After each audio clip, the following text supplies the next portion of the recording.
Okay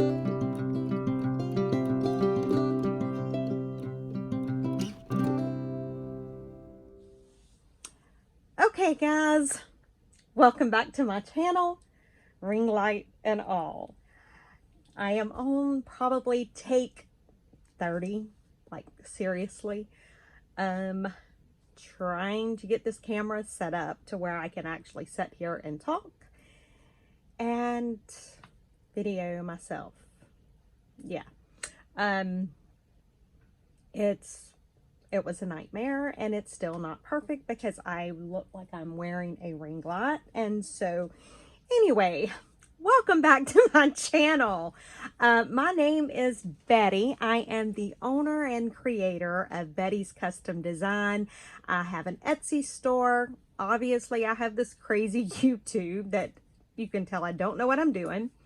I have a Facebook. I have Instagram, TikTok. Yeah, I'm as bad as the videos on TikTok. But anyway, I had...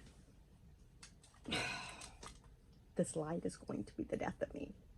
I had several of my subscribers, as well as some people on Facebook and in the different groups that I'm in, ask me how long I have been doing the crafting that I do and what got me started into it. And that's where I find this quite hilarious. You can ask any of my 9 children.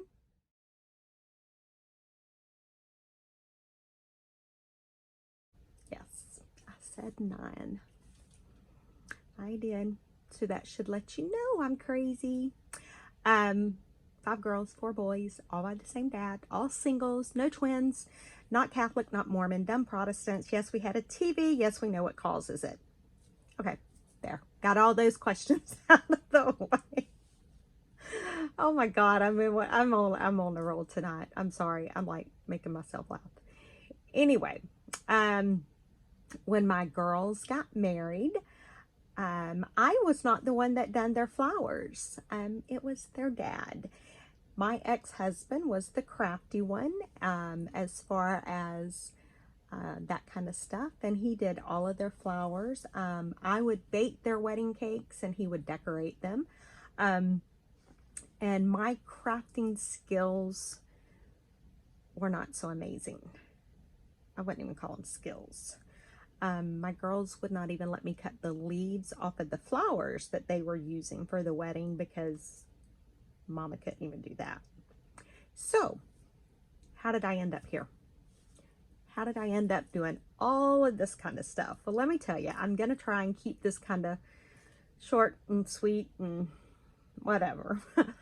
But I guess it was January or February of 2020. Yes, you heard that correct. 2020. Just a little over a year ago, I noticed that my girls were purchasing a lot of embroidered or applique clothes, monogrammed stuff for their children. And being the mama that I am, you know, I was recently divorced from their dad at the time, and I'm like, you know, I need something to occupy my time. And so I got on Amazon and I purchased a little Brother PE 800 embroidery machine. It wasn't a sewing machine, it was just an embroidery machine, because we will not even get into my sewing ability or inability. So I purchased that, and I think I might have done 2 or 3 little things where I was playing around with it, you know, learning. And I was so proud of the little awful products that I had made, and you know, I posted on Facebook, and I'm like, oh, I'm so proud, I'm so happy, you know. That was them. Well, then the pandemic hit. And so our governor, I think it was on a Thursday night, I don't even remember the dates. It has been a whirlwind. Everything has went together. I don't remember anything hardly. But our governor got on the news, and he issued a, God, I can't even think what it's called. Oh my God, an executive order. I work in legal. I work for the legislature. How did I not remember executive order? I'm telling y'all, I'm losing it. Yes, Chelle, I had it at one point. But anyway, he issued an executive order, and he said that in order for businesses to be open the next day, they had to, all employees had to have some sort of a mask. And I had a lady get in touch with me that owned a business. She was a small business owner, and she messaged me that Thursday night, right after the governor had talked about the executive order.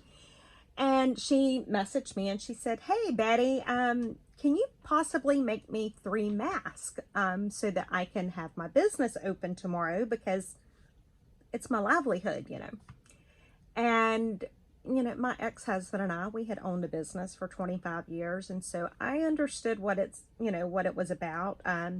You know, as a small business owner, when you close for whatever reason, you're not just losing revenue for that day. It's just, you know, long story. So my heart went out to her. I don't sew. I don't do anything like that. Or at the time I didn't. But you know what dummy here did? I said, "Girl, I got you. What time you need them by?" She said, "Well, I really need to come pick them up at your house about 7 o'clock in the morning." I said, "I got them. I'll have them done."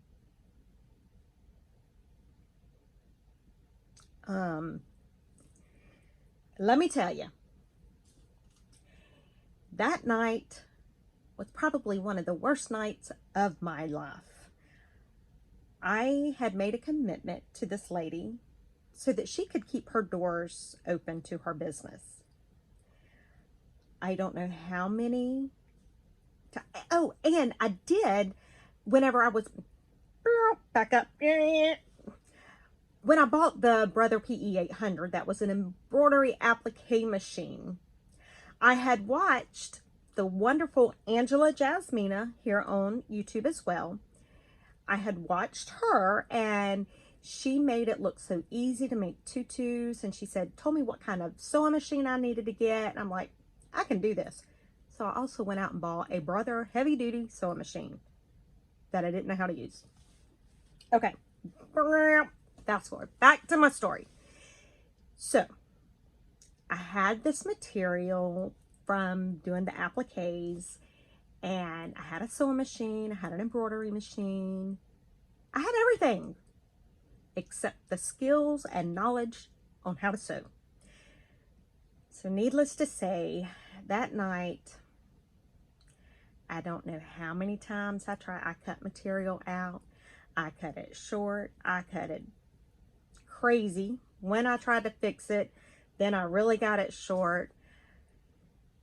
I sat in my living room floor and I cried. And I probably done that about 20 times through the night. And it was rough.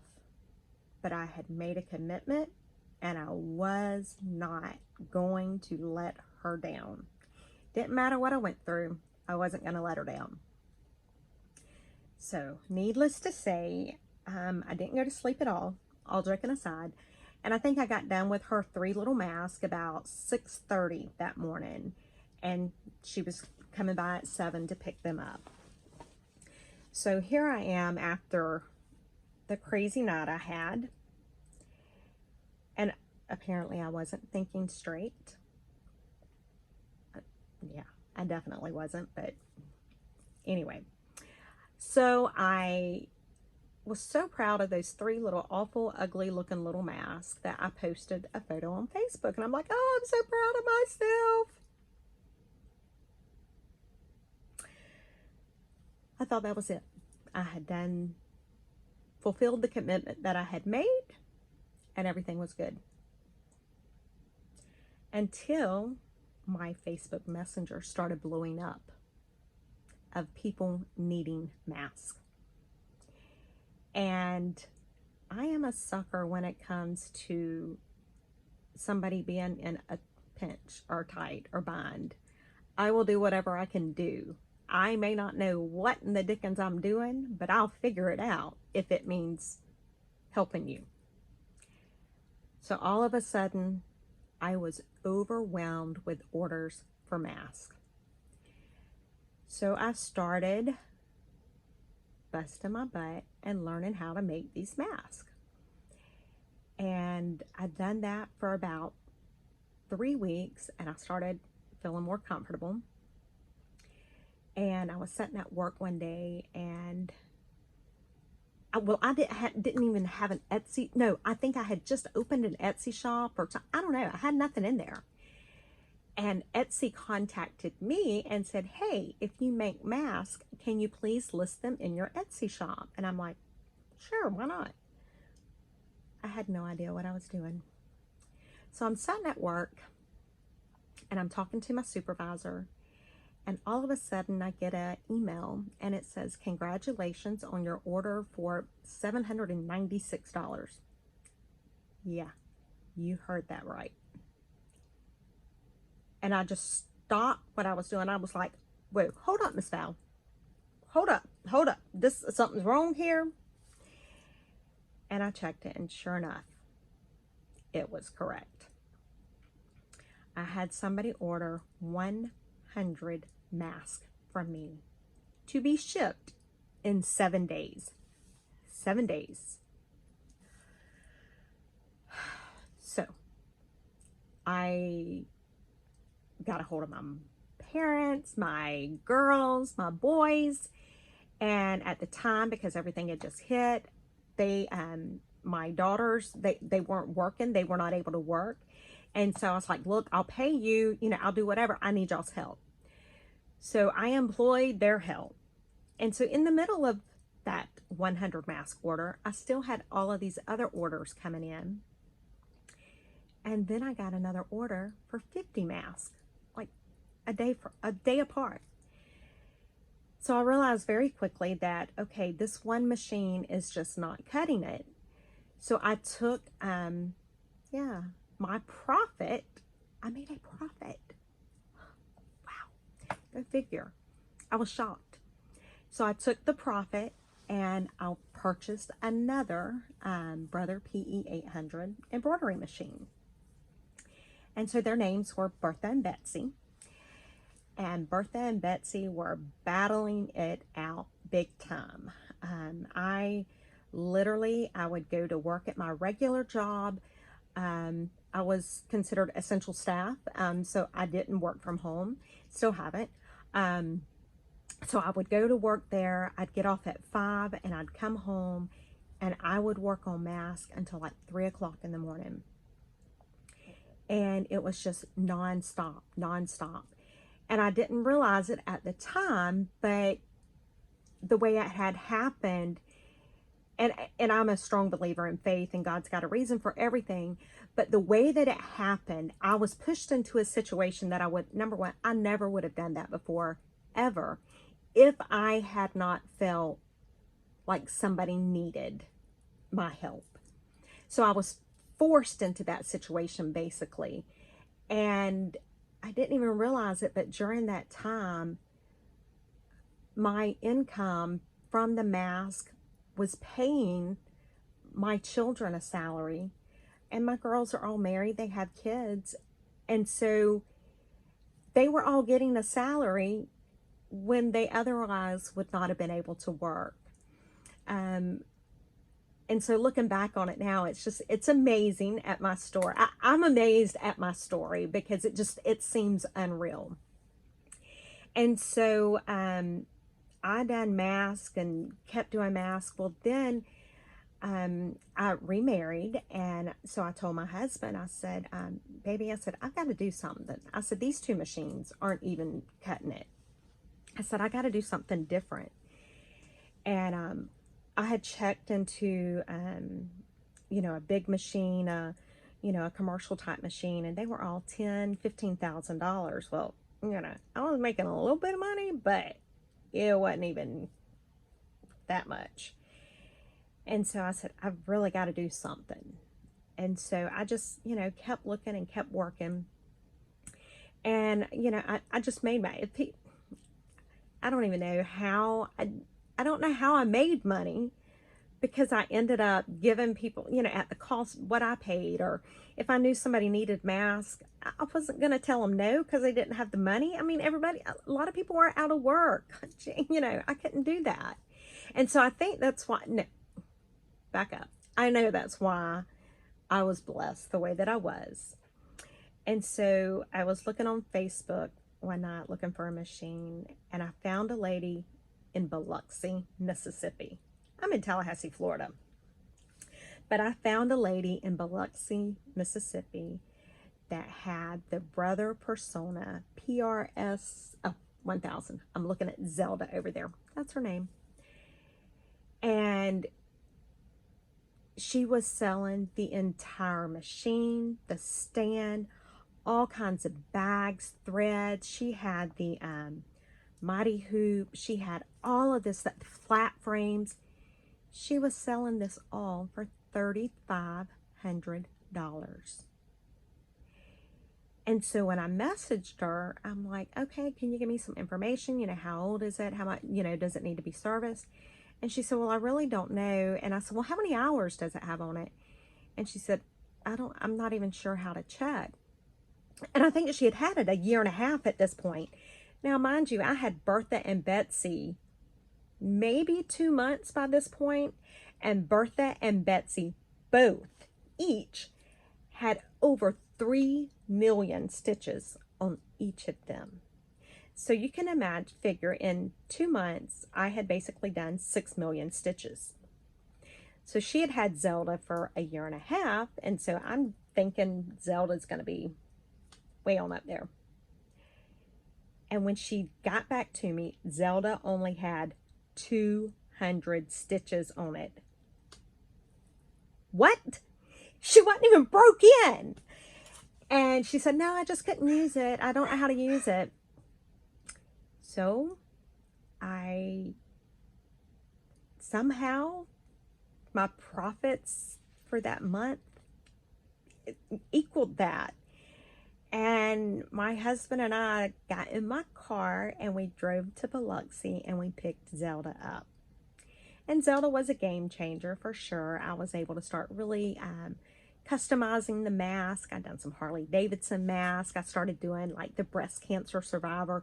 And by this time I'm feeling really comfortable in what I'm doing in the embroidery. And so, I mean, I'm really thinking I'm somebody. And so then, you know, by that point, the bigger companies had caught up with it and was able to start making masks, and you know, they could make them for a lot less than what I could, and you know, that's just a part of it. And so then I was just trying to find something to do with my time, and I seen somebody on Facebook had a tag. Where are my tags? Oh. Let me see if I can grab one. Normally I have them sitting over in a different area, but you know, trying to get that. So I seen somebody that had a tag similar, you know, it was embellished up. And I'm like, oh my God, that's gorgeous. I want to know how to make that. And you want to know when that was? That was probably July of 2020. Not even a year ago, I didn't even know how to make a tag. No lie, I promise. So I started making tags. And then I saw a YouTube about how to make a little journal out of an envelope, like one of the, I don't know, one of the mailers or something. And so I started doing that. And then I started getting a little brave, and I started trying something else and something else. So now I make this kind of stuff. I mean, you know, who would have thought that this time a year ago, if you had told me that I would be creating stuff like this, I literally would have laughed in your face. I would have. And so would my children. Anybody that knows me would have laughed in your face if you had said that I would be making this kind of stuff. So for all of the newbies and all of the beginners that, including me, when you think that you can't do what you see people like Miss Edith or Chelle or Gail or Tina, you know, all of these wonderful people doing, you know, you're like, oh, there's no way I can do that. Well, you know what? No, you can't do that right now. But you got to start somewhere. And when you start somewhere, it's just, you keep progressing. And so that's what I did. And so I started making my journals.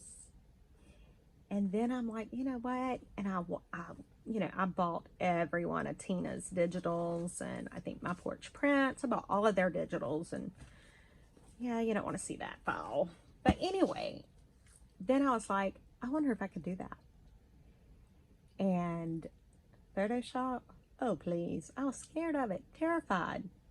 But you know what? You have to start somewhere. And so I did. And I made my first digital the beginning of March 2021. You heard it. So I am new. I am very new. But I'm not where I was a year ago. But you know what? I'm not where I'm going to be in a year from now either. So when you think that you cannot do this, wipe that thought out of your mind. Come back and look at this video and laugh at it with me. Because if I can do it, I promise you anybody can. So that's my story on how I got started doing this. Crazy, huh? So I look forward to seeing what you do and how you learn. And this is one thing I am very serious about. I had someone tell me that because I am putting my Photoshop videos on YouTube, and the teacher part of me comes out. I want to give you detailed information because I'm trying to give you stuff that I couldn't find. But someone told me, said, you know, there's a lot of people that know Photoshop, but they refuse to do something like that because it is a learned skill or art. I don't even know what it's called. And so they don't want to teach others. I'm not that way. I am not that way in the least. I will, everything I know, I'll tell you, which ain't much. But, and you know, it's like I said, if I don't know the answer, I'll either figure it out, I'll ask somebody, we'll figure it out together, we'll get the answer one way or the other. So just jump on in. Do some journals with me, learn Photoshop with me, laugh with me, laugh at me. I don't care. It's just, life is what it is. And if you knew my story as to how I ended up where I did, then you would really appreciate all of this even more. So thank you guys for watching, and for all of you that have asked and questioned, I do appreciate it. And again, just, you know, you can make the same thing. You can do the same thing that I've done. You can far exceed me because you probably have a little bit of crafty skill about you. And when I say I didn't have that, I am very serious. So anyway, thanks for watching. I really hope, I hope and pray that this thing has been recording this entire time while I run my mouth. Yes, I had my mic on. It looks like it was plugged in. I don't know. I just feel like something's going to be wrong on this video. So hopefully it's not. Bye, guys.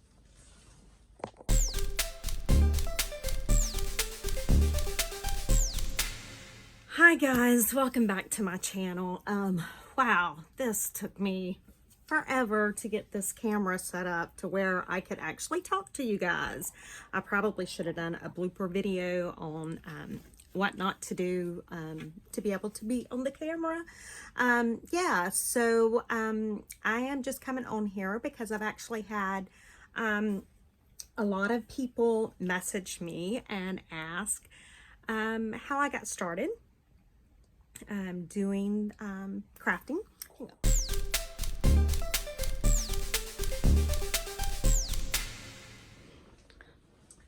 Okay, so I am just trying to check and see if I have the camera aimed the right way. Oh, This isn't gonna work for me. Ugh.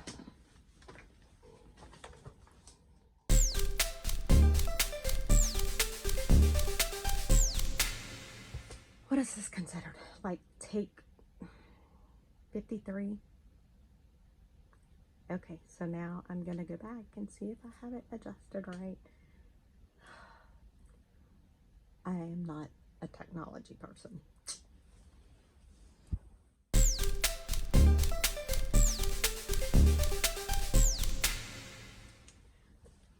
I got, oh Lord.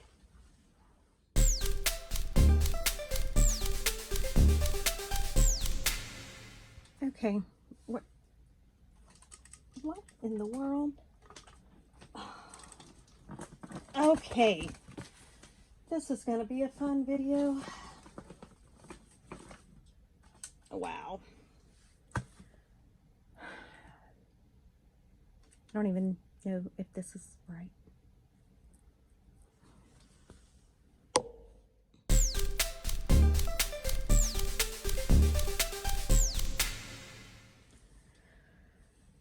Well, my battery's going to be dead on my phone before I can even get this video recorded. I don't know what I'm doing, and that you can obviously tell.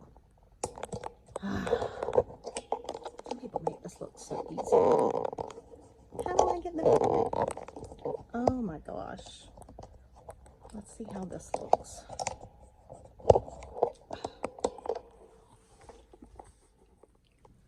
I'm moving slow so I don't knock anything over. We're testing this out again to see if I actually have everything correct. Take number 50,000. I don't even know. Why is this so hard for me? And I can't do it with the camera facing me because I can't figure out what part of the phone to look at. Y'all may not get this video. Nope.